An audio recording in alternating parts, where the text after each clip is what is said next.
మీ business మా ప్రచారం. To advertise on I news YouTube channel సంప్రదించవలసిన నంబర్ 7842323399.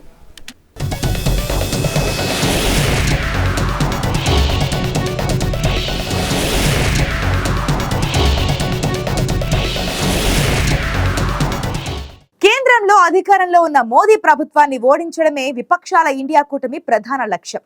దేశంలోని 28 విపక్ష పార్టీలు కలిసి కూటమిగా ఏర్పడమే కాదు, ఇప్పటికే పలుమార్లు సమావేశమై ఎన్నికల్లో అనుసరించాల్సిన ప్రణాళికలు, సీట్ల సర్దుబాట్లపై చర్చించాయి. అయితే ప్రస్తుతం సీట్ల సర్దుబాటు విషయంలో కూటమి పార్టీల మధ్య విభేదాలు బయటపడుతుండడం కాస్త చర్చనీయాంశంగా మారింది.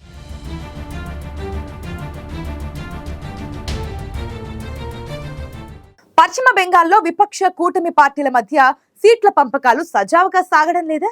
టీఎంసీ లోక్సభ ఎన్నికల్లో ఒంటరిగానే పోటీ చేసేందుకు సిద్ధమవుతోందే. మమతా బెనర్జీ మిత్రపక్షాలను కాదని ఒంటరి పోరుకు సై అంటుందే. ఇందుకు విపక్ష కూటమిలో ఏం జరుగుతోంది?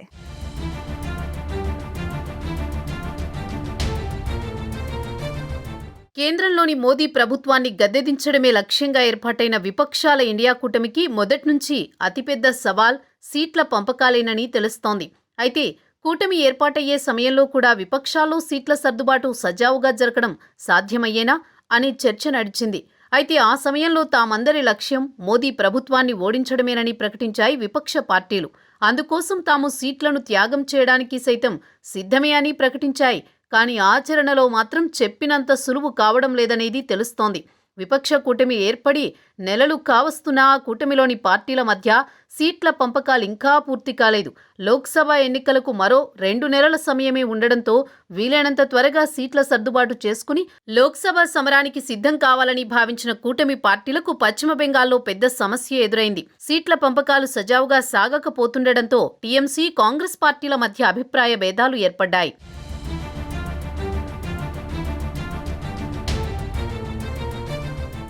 లోక్సభ ఎన్నికలు సమీపిస్తున్నప్పటికీ విపక్ష ఇండియా కూటమిలో సీట్ల సర్దుబాటు మాత్రం కొలిక్కి రావడం లేదు. విపక్ష ఇండియా కూటమి భాగస్వామి పార్టీలు తలో రీతినా మాట్లాడుతున్నాయి. ఈ పరిస్థితుల్లో బెంగాల్లో అసలు కూటమి పార్టీల మధ్య పొత్తు సాధ్యమేనా అన్న సందేహాలు కలుగుతున్నాయి. బెంగాల్ సీఎం మమతా, కాంగ్రెస్ నేత అధీర్ రంజన్ చౌదరి మధ్య పచ్చగడ్డి వేస్తే భగ్గుమంటోంది. లెఫ్ట్ పార్టీల పేరెత్తిన దీదీకి చిరెత్తిపోతోంది. బెంగాల్ను 34 ఏళ్ల పాటు పాలించిన సిపిఎంతో తాను రాజీ పడే ప్రసక్తే లేదంటున్నారు మమతా బెనర్జీ.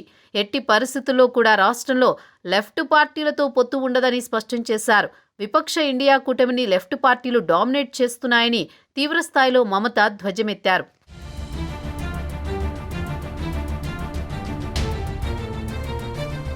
కాంగ్రెస్ను కూడా లెఫ్ట్ నేతలు ప్రభావితం చేస్తున్నారని విమర్శించారు మమత. బెంగాల్లో కాంగ్రెస్కు 2 ఎంపీ సీట్ల కంటే ఎక్కువ ఇచ్చేది లేదని తేల్చి చెప్పారు. అయితే మమతకు గట్టిగా కౌంటర్ ఇచ్చారు కాంగ్రెస్ నేత అధీర్ రంజన్ చౌదరి. బెంగాల్లో తమకు మమత దయాదాక్షిణ్యాలు అవసరం లేదన్నారు. కాంగ్రెస్ 42 సీట్లలో పోటీకి రెడీగా ఉందన్నారు. లెఫ్ట్ పార్టీలు కూడా మమత తీరుపై మండిపడుతున్నాయి. బెంగాల్లో రాహుల్ జోడో యాత్ర సాగనుండగా టీఎంసీ నేతలు ఆ యాత్రకు హాజరైతే తాము పాల్గొనబోమని సిపిఎం నేతలు ఇప్పటికే ప్రకటించారు.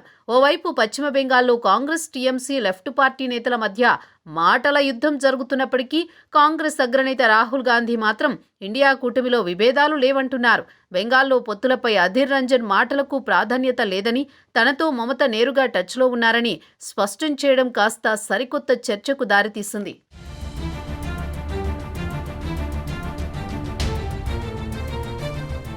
ఓవైపు పశ్చిమ బెంగాల్లో విపక్ష కూటమి పార్టీల మధ్య సీట్ల సర్దుబాటు వ్యవహారం ఓ కొలిక్కి రాకపోగా కాంగ్రెస్, టీఎంసీ, లెఫ్ట్ పార్టీ నేతల మధ్య పరస్పర విమర్శల పర్వం కొనసాగుతోంది. ఈ పరిణామాలతో ఇప్పటికే లోక్సభ ఎన్నికల్లో ఒంటరిగా పోటీ చేస్తామని పశ్చిమ బెంగాల్ ముఖ్యమంత్రి మమతా బెనర్జీ ప్రకటించగా పంజాబ్ సీఎం భగవంత్ మాన్ కూడా కీలక ప్రకటన చేశారు.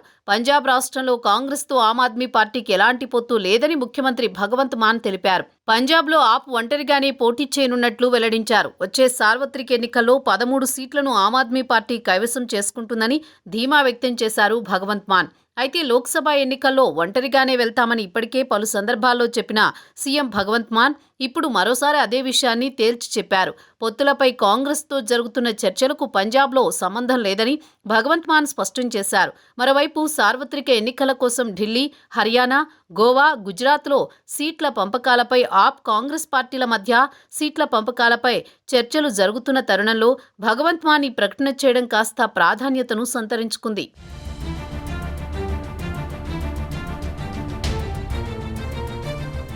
పశ్చిమ బెంగాల్ సీఎం మమతా బెనర్జీ తాము సీట్ల పంపకాల విషయంలో కాంగ్రెస్తో సంప్రదింపులు జరపడం లేదని తేల్చి చెప్పడం కాస్త కూటమి పార్టీల్లో పొత్తు కుదురుతుందా అనే సందేహాలను లేవనెత్తుతోంది. అంతేకాదు బెంగాల్లో తాము కాంగ్రెస్ పార్టీతో సంబంధం లేకుండానే ఒంటరిగానే పోటీ చేస్తామని ప్రకటించడంతో విపక్ష కూటమిలో ఏం జరుగుతుందనే చర్చ మొదలైంది. మరో విషయం ఏంటంటే తాము ఎన్నికల్లో కాంగ్రెస్ పార్టీతో పొత్తు లేకుండానే బీజేపీని ఓడిస్తామని, ఆ తర్వాతే పొత్తుపై నిర్ణయం తీసుకుంటామని, అయితే తాము మాత్రం విపక్ష కూటమిలో భాగంగానే ఉన్నామని చెప్పడంతో పలు అనుమానాలకు తావిస్తోంది. విపక్ష కూటమిలో ఉన్నామంటూనే కాంగ్రెస్ పార్టీతో పొత్తు కుదుర్చుకోమని చెప్పడంపై రకరకాల ఊహాగానాలు మొదలయ్యాయి. విపక్ష కూటమి లక్ష్యమే అన్ని పార్టీల నుంచి ఉమ్మడి అభ్యర్థిని బరిలో నిలిపి బీజేపీ అభ్యర్థిని ఓడించడం. అలాంటిది ఎన్నికల్లో ఒంటరిగా పోటీ చేస్తామని మమత చెప్పడం బట్టి చూస్తే అసలు విపక్ష కూటమి నుంచి ఉమ్మడి అభ్యర్థిని బరిలో నిలపడం సాధ్యమయ్యే పనేనా అనే అనుమానాలు కలుగుతున్నాయి.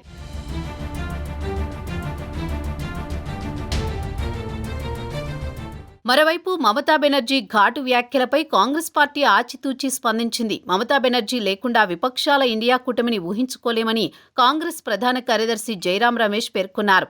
మమతా బెంగాల్లో కాంగ్రెస్, టీఎంసీల మధ్య సీట్ల పంపకాలపై చర్చలు జరుపుతున్నాయని, త్వరలో అందరికీ ఆమోదయోగ్యకరమైన పరిష్కారం లభిస్తుందని స్పష్టం చేశారు జైరాం రమేష్. ఇక బెంగాల్ సీఎం మమతా బెనర్జీ ఇంకా విపక్ష ఇండియా కూటమిలోనే ఉన్నట్టు భావిస్తున్నామని ఎన్సీపీ శరద్ పవార్ వర్గం వెల్లడించింది. మమతా ప్రతిపక్ష కూటమిలో కీలక భాగస్వామి అని చెప్పింది. దీదీపై తమకు అపారమైన గౌరవం ఉందని ఎన్సీపీ కార్యనిర్వాహక అధ్యక్షురాలు సుప్రియా సూలే వెల్లడించారు. ఇండియా కూటమి ఐక్యంగా ఉందని, తామందరం కలిసే పోరాడతామని స్పష్టం చేశారు.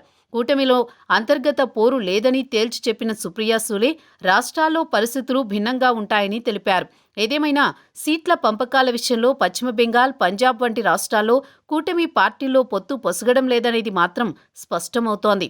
అయితే ఈ సమస్యను చర్చల ద్వారా అధిగమించి అన్ని పార్టీలు ఒక్కతాటిపైకి వస్తాయా, లేక పంతానికి పోయి ఒంటరిగానే పోటీ చేస్తాయా అనేది ఆసక్తికరంగా మారింది.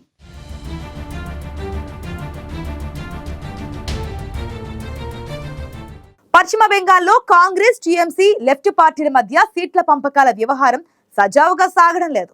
దీంతో మమత తాము ఒంటరిగానే పోటీ చేస్తామని ప్రకటించి కూటమి పార్టీల్లో గందరగోళానికి తెరలేపారు. అదే సమయంలో రాహుల్ గాంధీ మాత్రం టీఎంసీ తమతోనే ఉందని చెప్పడం విశేషం.